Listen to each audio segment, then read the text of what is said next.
গোলাপ নীলম গাধা নীলম নীলম রজনী গন্ধা মনের সুখে মালা গেঁথেছি সকাল থেকে সন্ধ্যা তবে একবার দেখা দাও যদি ও গো কামলি ওয়ালা একবার দেখা দাও যদি ও গো মদিনা ওয়ালা হাসি মুখে পাঠাবো তোমায় হাজার কিয়ামের নজরানা বলো বলো ইয়া রাসূলের জোরে জোরে ইয়া রাসূলুল্লাহ হলুদ ফুলকে পছন্দ করি তুমি রংটি কোথায় পেলে মায়ার নবীজির নূরানি চেহারা হলুদ ছিল বলে সুবহানাল্লাহ আর একটু জোরে হবে না আর একটু জোরে হবে না লাল ফুলকে পছন্দ করি তুমি রংটি কোথায় পেলে ওহদ ময়দানে নবীজি রক্ত লাল ছিল বলে তাই হলুদ লালের দোকান থেকে তুলে গেঁথেছি মালা সুযোগ পেলে দাঁড়িয়ে পাঠাবো হাজার কিয়ামের নজরানা তবে একবার দেখা দাও যদি ও গো কামলি ওয়ালা একবার দেখা দাও যদি ও গো মদিনা ওয়ালা হাসি মুখে পাঠাবো তোমায় হাজার কিয়ামের নজরানা বলো বলো ইয়া রাসূলুল্লাহ জোরে বাহ বলো ইয়া রাসূলুল্লাহ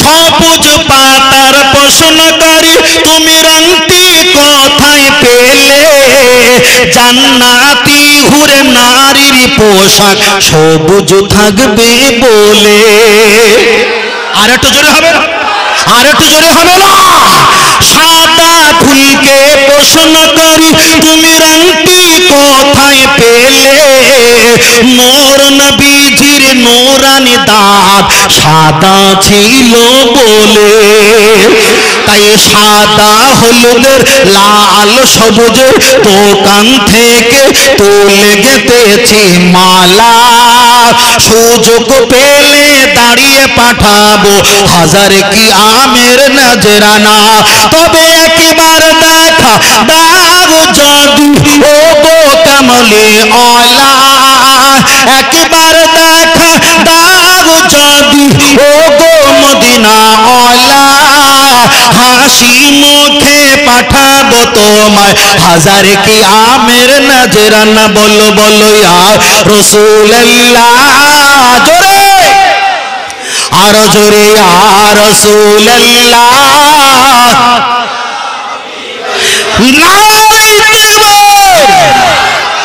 গোলাপ নীলম গাধা নীলম নীলম রজনী গন্ধা মনের সুখে মালা গেঁথেছি সকাল থেকে সন্ধ্যা তবে একবার দেখা দাও যদি ও গো কামলি ওয়ালা একবার দেখা দাও যদি ও গো মদিনা ওয়ালা হাসি মুখে পাঠাবো তোমায় হাজার কিয়ামের নজরানা বলো বলো ইয়া রাসূলুল্লাহ জোরে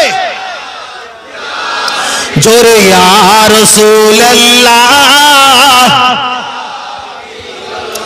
হলুদ ফুলকে পছন্দ করি তুমি রংটি কোথায় পেলে মায়ার নবীজির নূরানি চেহারা হলুদ ছিল বলে সুবহানাল্লাহ আর একটু জোরে হবে না আর একটু জোরে হবে না লাল ফুলকে পছন্দ করি তুমি রংটি কোথায় পেলে ওহদ ময়দানে নবীজি রক্ত লাল ছিল বলে তাই হলুদ লালের দোকান থেকে তুলে গেঁথেছি মালা সুযোগ পেলে দাঁড়িয়ে পাঠাবো হাজার কি আমের নজরানা।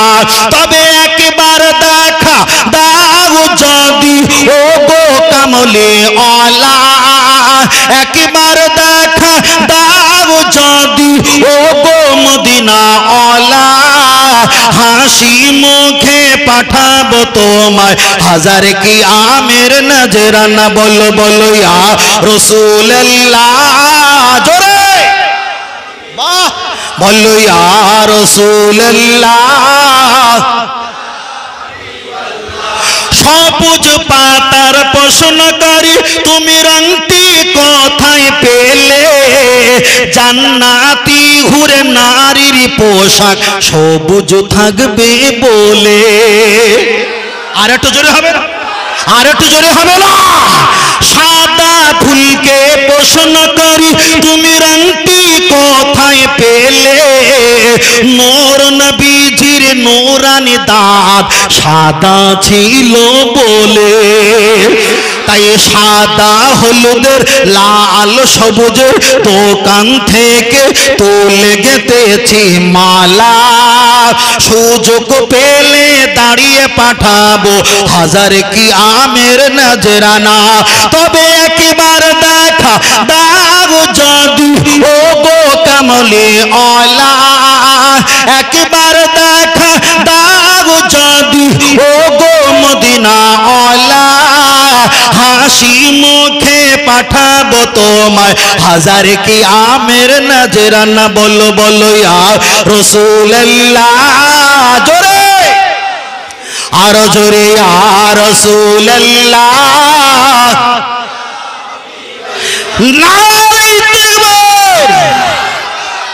আল্লাহু আকবার আল্লাহ।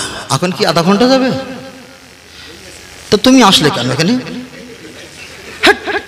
হ্যাঁ, তুমি জামাই হয়ে লাট হয়ে গেছো, জামাইটাই মানবো না, একদম মেরে সোজা করে দেবো, ঠিক না ঠিক? আল্লাহু আকবার।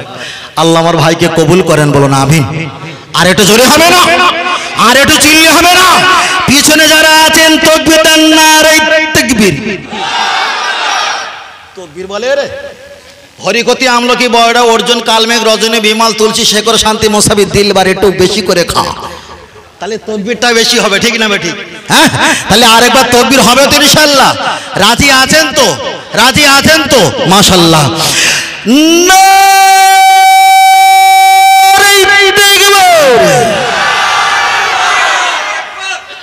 মোটামুটি হয়েছে, মোটামুটি হয়েছে। দুই একজনের কাশি লেগেছে, আমার তাকবীর দিয়েছে দেখো, হ্যাঁ কাশি লেগেছে। ভাই তাকবীর দেন আল্লাহর নামে। আল্লাহর নামে চিল্লালে খুশি হবে কে? আল্লাহ। নবীর নামে কথা বললে খুশি হবে কে? আল্লাহর নাম বললে পৃথিবীর সবাই খুশি হবে, কিন্তু নবীর নাম বললে সবাই খুশি হবে? আল্লাহ হলো ক্যামেরা সব কিছু, আর নবী হলো লেন্স। কে কেমন চেনা যায়? কে কেমন চেনা যায়? কথা বোঝেন না? নবী হলো লেন্স, তোমার রূপ কেমন লেন্স লাগাবে টোটাল এ টু জেড বলে দেবে। বল না, বলবে হামসে বড়া কই নেই হে, কিন্তু ভিতরে দেখো সব ধরা যাবে। তাহলে আমরা নবীর পক্ষে না বিপক্ষে? নবীর পক্ষে যারা আমার আল্লাহও তাদের পক্ষে, ঠিক না বেঠিক? পক্ষে। তাহলে প্রথম থেকে এই পর্যন্ত আমরা যা বলছিলাম কষ্ট পেয়েছেন নাকি? আমি আমলের কথা বলিনি, আমি ফজিলতের কথা বলতে পারিনি, তবে আমি ঈমানের কথা বলছিলাম। খবরদার খবরদার, যেখানে যাবে আমার নবী হলো পৃথিবীর শ্রেষ্ঠ নেতা, এটা যেন মনে থাকে। তাহলে নবীর সম্মানে আল্লাহ আপনাকেও সম্মান করবে, এটাই হলো শেষ কথা, এটাই হলো শেষ। আল্লাহ চলেন, আমি আপনাকে বোঝাতে চেয়েছি, সময়টা একেবারে সংক্ষেপ, আমি আপনার কাছে বিস্তারিত করব না। চলেন একটা বার এগিয়ে যাওয়া যাক। আমরা নামাজ পড়ি, নামাজ পড়ি, নামাজ পড়ি, নামাজ পড়ি, মাশাআল্লাহ ভালো। নামাজ কাজা করা ভালো না খারাপ? হাজী সাহেব কি এখানে আছে? হাজী সাহেব, হাজী সাহেব নেই, কোথায়? ওহ মাশাআল্লাহ, ফরজ হজে গেছিলেন তো, তাহলে পেটটা বাঁচা গেছে আমার। আর যদি বলতো ওমরায় গেছে, তাহলে আমরা দুই বাপু মার খেতাম, বুঝলেন না? আল্লাহ নবী হাদিস শরীফে বললেন, আফদালুল ইবাদাত ইবাদাতি সালাত, সবচাইতে বড় ইবাদত হলো নামাজ। দন্তন্নয় আকার ময় আকার, বুর্গির জ নামাজ দন্ত নয়তে নমিম আকারেতে আমার ময়তে মাতাকে আকারেতে আল্লাহর বুর্গির জয়তে জন্য নত করিব আমার মাতা কার জন্য আল্লাহর জন্য। তাহলে আপনার ঘরে দেখা যায় সবচাইতে বড় ইবাদত হলো নামাজ। আপনার ওজনেই আপনি ওয়াজ করতে পারেন, আপনার ওজনেই ওয়াজ শুনতে পারেন, আপনার ওজনেই আজান দিতে পারেন, আপনার ওজনে কবর জিয়ারত করতে পারেন। তবে এই না সকালবেলা বলবে হুজুর বিনা ওযুতে আজান আর ওয়াজ করতে বলেছে। আমি বলছি না, ওযু যদি না থাকে ওয়াজ করতে পারেন, আপনার ওজনায় ওয়াজ শুনতে পারেন, ওজনায় আপনি কবর জিয়ারত করতে পারেন, ওজনায় ছাগল বকরি দম্মা মহিষ আপনি জবাই করতে পারেন, উজুনায় সেহরি খেতে পারো, উজুনায় ইফতার খেতে পারো, উজুনায় লা ইলাহা ইল্লাল্লাহ জিকির করতে পারো, উজুনায় নবীর নামে কলেমা পড়তে পারো, উজুনায় সালামে কিয়াম পড়তে পারো। উজু যদি না থাকে আল্লাহর কোরআনে হাত না দিয়ে মুখস্থ থাকলে মুখস্থ পড়তে পারো। কিন্তু হানাফি মাযহাবের মাসলা হলো উজু আছে, যদি সন্দেহ হয় সন্দেহযুক্ত নিয়ে উজু নিয়ে নামাজ পড়া চলবে না। আপনাদের পশ্চিম হলো কোন দিকে? এই দিকে। এবার বলেন পশ্চিম দিকে পা দেওয়া ভালো না খারাপ? বিপদ আছে বড় ভাই, খারাপ বললে বিপদ আছে। আপনারা পশ্চিম দিকে নামাজের জন্য দাঁড়ান, দোনো আরজুলা কম দুটো পা যখন দাঁড়িয়ে দাও কেবলামুখী থাকে না চিতিং ফাঁক? কেবলামুখী পা কোন মুখো? এক মুখে দুই রকম কথা। একটু আগে বললো কেবলার দিকে পা দেওয়া চলবে না, এখন বলছে কেবলামুখী হওয়া। কারণ আপনি আল্লাহর কাবার দিকে ইস্তেঞ্জা প্রসাব করতে পারবেন না, আল্লাহর কাবার দিকে থুতু ফেলতে পারবেন না, আল্লাহর কাবার দিকে কপ কোনো থুতুর ছিপ আপনি ফেলতে পারবেন না। যদি অলসতার কারণে হয়ে যায় আল্লাহর কাছে আপনাকে ক্ষমা চাইতে হবে। কিন্তু সবচাইতে মজার বিষয় হলো আল্লাহর কাবার দিকে ইচ্ছা করে কেউ যদি থুতু ফেলে, বসিরাট হুজুর কলেমাতুল কুফর কিতাবে বলেছে ওই ব্যক্তিটা বেঈমান আর কাফের হয়ে যাবে। তাহলে লক্ষ্য করে দেখা যায় আপনি দাঁড়িয়ে নামাজ পড়তে পারলেন না, আপনি বসে বসে নামাজ পড়ো। বসে যদি পা গুটিয়ে নামাজ পড়েন, পায়ের যদি যন্ত্রণা বেশি হয় আপনি পাটা লম্বা করে দিয়ে নামাজ পড়ো, পিছনে দুই একটা বালি দিয়ে হালকা করে একটু উঁচু হও। সেজদা দিতে গেলে যদি কষ্ট হয় ইশারা সেজদা দাও। উজু করলে যদি সমস্যা হয় তায়াম্মুম করে নাও। টাকা নেই হজ করো না, টাকা নেই যাকাত দিও না, টাকা নেই ফিতরা দিও না, টাকা নেই কোরবানি দিও না। মরণের যদি 5 মিনিট বাকি থাকে ইশারা ইঙ্গিতে আল্লাহর নামে সেজদা দিয়ে আল্লাহকে বুঝিয়ে দাও, আল্লাহ আমি যে আপনার গোলাম, এটাই হলো তার প্রমাণ। কিন্তু এত বড় ইবাদত হাজী সাহেব বলতে পারবে এখানে এক রাকাত নামাজ পড়লে 27 গুণ সওয়াব, মক্কা শরীফে একটা খতম করলে 1 লক্ষ খতমের সওয়াব, এক রাকাত নামাজ পড়লে 1 লক্ষ রাকাতের সওয়াব।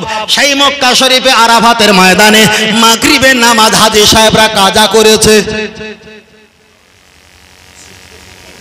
হাজী সাহেব কাজা করে এসেছে, তার কারণ নবী ওখানে আরাফাতের ময়দানে ইয়া রাফি ও ইয়া দাইহি আমার আপনার জন্য কাঁদতে কাঁদতে কাঁদতে কাঁদতে মাগরিবের নামাজ মাথার উপর দিয়ে চলে গেছে।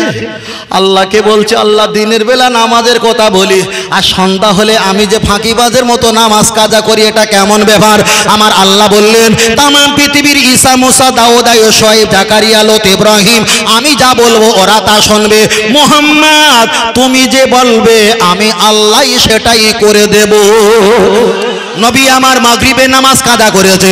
হাজী সাহেবরা যারা চলে যাবে, মফিজুল হুজুর সুন্দরবন সন্দেশখালী থানা থেকে এসে উনি বলেছেন 1 রাকাত নামাজ পড়লে 1 লক্ষ রাকাতে সওয়াব পাওয়া যায়। তাহলে আমরা কেন এখানে কাজা করব? 4.5 লক্ষ টাকা খরচা করে 8,500 কিলোমিটার রাস্তা দূরে এসেছি, আমরা নামাজ পড়ব। তুমি যদি নামাজ পড়ো 26 নম্বর পারা, সূরার নাম সূরা হুজরাত। আমার আল্লাহর কোরআন জানিয়ে দিয়েছেন আনতা হাবাতা আমালুকুম, তোমার ব্যবহার, তোমার ইবাদত, তোমার জিকির নবীর ঊর্ধ্বে যদি যায় তোমার ঈমান আমল আমি আল্লাহ ধ্বংস করব। নবী নামাজ পড়িনি, তুমি যদি নামাজ পড়ো তাহলে নবীর চাইতে আল্লাহর কাছে তুমি ভালো হতে চাও, ওখানে পড়া চলবে না। নবীর দিকে তাকিয়ে ওখানে নামাজ কাজা করা আল্লাহ ওয়াজিব করে দিয়েছে।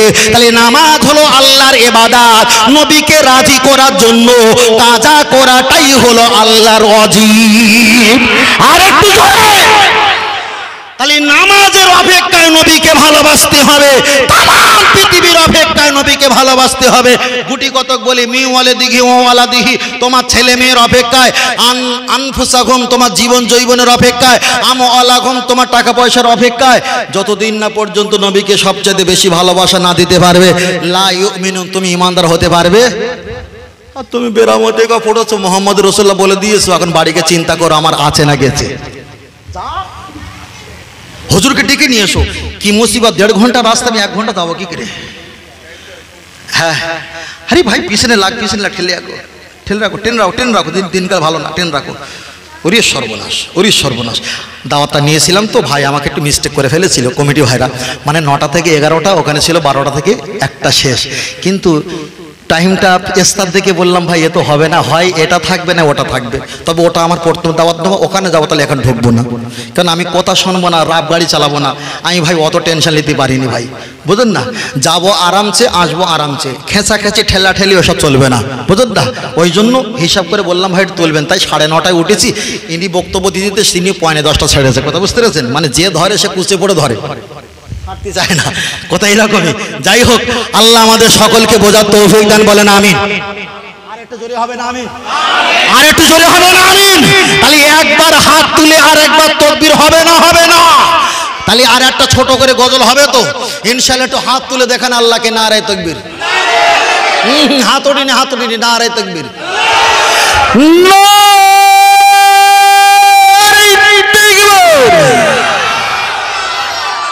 মোটামুটি গরম আছে হাজী সাহেব, কে সে কি অবস্থা করতে, দেখো এত কাশি লাগতেছে কেন?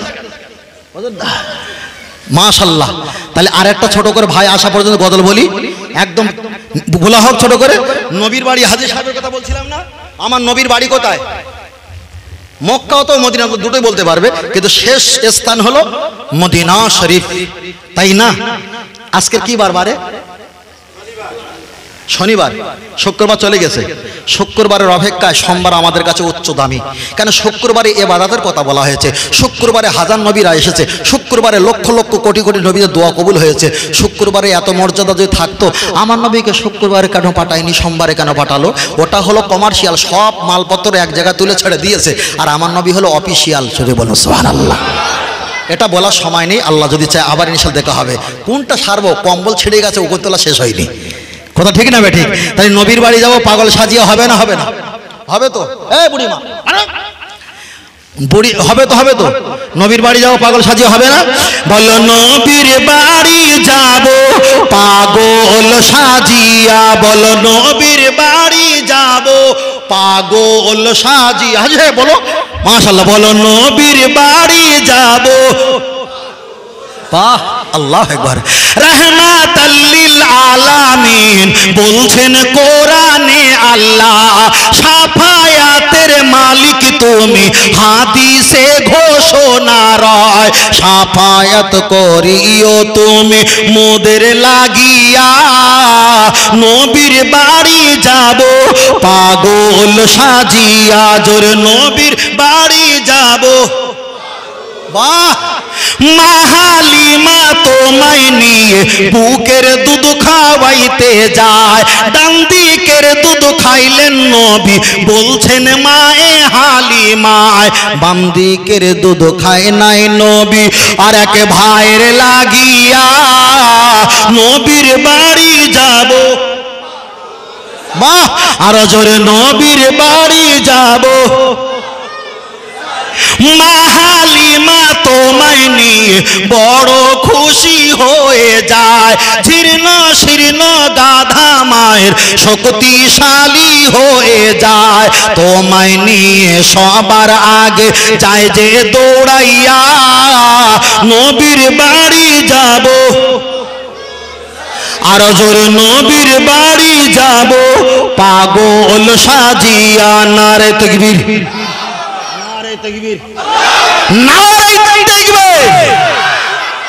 রাগ হচ্ছে না? হয় না? রাগ হয় না? কি রাম বলেন রাগ হয় না?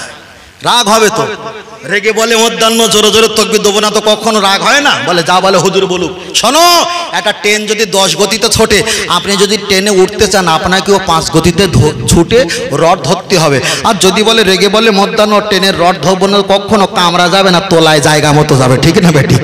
তাই না? তাহলে আমি যত গতিতে ছুটতি, আমার শ্রোতা ভাইরা, বড় ভাইরা, মুরব্বী, দাদু ভাই, নানু ভাই যারা আছো, আমরাও একটু হাফ গতিতে ছুটলে কি হবে, সম্পর্ক কুয়াশায় যার সেই লাইট দিয়ে আলাদা চলে যাবে, কারো কারোর সঙ্গে টক্কর লাগবে না। তাহলে আর একবার তাকবীর দেন, নারে তাকবীর।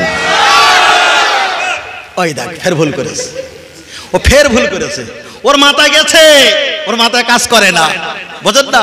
রোজার সময়, কুরবানির সময় আমরা কুরবানি দেই তো, কুরবানি দেই, তা দোতলার উপরে দাঁড়িয়ে আছি, আব্বাজি গরু নিয়ে ঘাস খাওয়াচ্ছে উঠোনের পাশে। তা জোহরে আজান দিয়েছে, বললাম আব্বাজি ইমাম সাহেব জোহরে আজান দিয়েছে, নামাজ পড়তে হবে, তাড়াতাড়ি নেন। বলে ভাই বলিস নি, গরুর অবস্থা খুব খারাপ। ছেলেরা ভাই বলে ফেলেস। মারে বললাম মা, আব্বাজি তো আমার ভাই বলে ফেলেছ। বলে তাই? বলে হ্যাঁ। গিয়ে কি গো, ছেলেরা নাকি ভাই বলে ফেলেছো? বলে আর বলিস নি মা, মাঝে মাঝে হয়ে যায়। মানে মাথায় কাজ না হলে এমনই হয় না, হয় না, এমনই হয়ে যায়। টেনশন হলে ইমাম সাহেব হুজুর নামাজ পড়াচ্ছে, সূরা ফাতিহা পড়ছে, যা সূরা ফাতিহা কয়েক হাজার হাজার লাখ লাখ ওয়ার পড়া হয়েছে, মালিক ইয়াউমিদ্দিনের কাছে গিয়ে আটকে গেছে, আর এগোয় না। আবার পিছন থেকে লোকমা দিয়ে ঠেলন দিল, আবার ইমাম সাহেব শুরু করলো। এমনই হয় না, হয় না? আমার নবী বলেছেন, আমি একবার এরকম দাঁড়িয়ে গিয়েছিলাম ইচ্ছা করে, আমার তো ভুল নেই, নবীর কোনো ত্রুটি নেই, মার্জন করে আমার আল্লাহ পাক মুক্ত করেছেন। আমার নবী বললেন, এটা তোমাদের শিক্ষা দিয়ে গেলাম, কারোর যদি সমস্যা হয় পিছন থেকে লোকমা দিতে পারবে, যাতে ইবাদতের ঘাটতি না হয়। বলুন সুবহানাল্লাহ। আমার নবী ফার্স্টে এসেছিলেন না লাস্টে এসেছিলেন? লাস্টে। ওই দেখো, লাও দুজন ঝগড়া করো, ফার্স্টে না লাস্টে? ওই লাইট ছিল না, আজ থেকে 20 বছর আগে লাইট ছিল না, প্রথম যে ব্যাটারি দেওয়া হয়েছে, তারপরে একটা দুটো তিনটে চারটে লাখ লাখ ব্যাটারি দেওয়া হয়েছে, কিন্তু বার হবার সময় যিনি প্রথম গিয়েছিল শত লাস্টে বার হবে না শত ফার্স্টে? শত লাস্টে। আমার নবী এসেছেন সর্বপ্রথম, কিন্তু নবীদের সিরিয়ালে বার হতে হতে শত লাস্টে। আমার নবী হলো ফার্স্ট, আমার নবী হলো লাস্ট। একটু জোরে বলেন, বোঝেন না? সেই জন্য বলছি, আমার নবীকে ছাড়া জীবনে আপনি আল্লাহকে খুশি করতে পারবেন না, না, না, না। তবে একটাই কথা বলছি, আমার প্রতি রাগ করবেন, যা করেন ভিন্ন ব্যাপার। আমি আজকের নবীকে চেনাতে এসেছিলাম। আলেমের কাছে গেলে বক্তব্য পাওয়া যায়, মুফতির কাছে গেলে ফতোয়া পাওয়া যায়, কারি সাহেবের কাছে গেলে কেরাত কণ্ঠ করে তেলাওয়াত করা শিখতে পাওয়া যায়। যারা আল্লাহ আর নবী হাসিল করেছে তাদের কাছে গেলে আল্লাহ আর নবী পাওয়া যায়। তাই আমরা পীর মাশায়েখকে ভালোবাসি শুধু আল্লাহ আর নবীকে পাওয়ার জন্য। পীর মাশায়েখের কাছে যাই শুধু ইসলামের সঠিক নিয়ম জানার জন্য। আমরা তাদেরকে নবী বলিনি, তাদেরকে আল্লাহ বলিনি, তারা জান্নাতে হাত ধরে নিয়ে যাবে এ কথা আমরা কখনো বলিনি। তাদেরকে ভালোবাসি, তাদের ভালোবেসে আল্লাহ আর নবীকে মানে খুশি করার জন্য, হাসিল করার জন্য ভালোবাসি। কথা ঠিক না বে ঠিক? ওই জন্য বলছি, কে কি ফতোয়া দেবে, কে কি করবে না করবে, ভাই ও ফতোয়া আমার ছোটবেলা তখন আতরের গ্যাস কাটিনো ফতোয়া আমি শুনেছি, বুঝলেন না? একজন জিজ্ঞেস করছে, হুজুর তসবি পড়বো, তসবিটা সামনের দিকে ফেলবো না কোলের দিকে টানবো? লাউ ঠেলা, সামনের দিকে ফেলবো না কোলের দিকে টানবো? কি মুসিবত বলেন দিনি। আমি বললাম, ভাই তসবি গুনবেন, রসুলের জামানা তসবি ছিল না, এটাকে যদি বলে ভুল বলে, তার কারণ হলো তসবি অবশ্যই ভালো, অবশ্যই ভালো, কিন্তু এতটুকু খেয়াল রাখবেন, হজরতে ওমর ফারুক রাদিয়াল্লাহু তাআলা আনহু তিনি নেড়ি নেড়ি গেড়ি গেড়ি পাথরগুলো ছিদ্র করে 1000 তসবি গুনেছিলেন। আর ঘুমানোর পূর্বে তিনি একবার করে কলেমা শরীফ পড়তেন, একবার করে তিনি টেনে রাখতেন, এটাই ছিল। তাই ওখান থেকে কিয়াস করে যদি ওমর ফারুক হুজুর এই জামানা বেঁচে থাকতেন, নিশ্চয়ই তিনি অত বড় তসবি ব্যবহার না করে ছোট ছোট দানার তসবি ব্যবহার করতেন। কথা ঠিক না বে ঠিক? আসি সংক্ষেপে, অনেকটা হয়ে গেছে।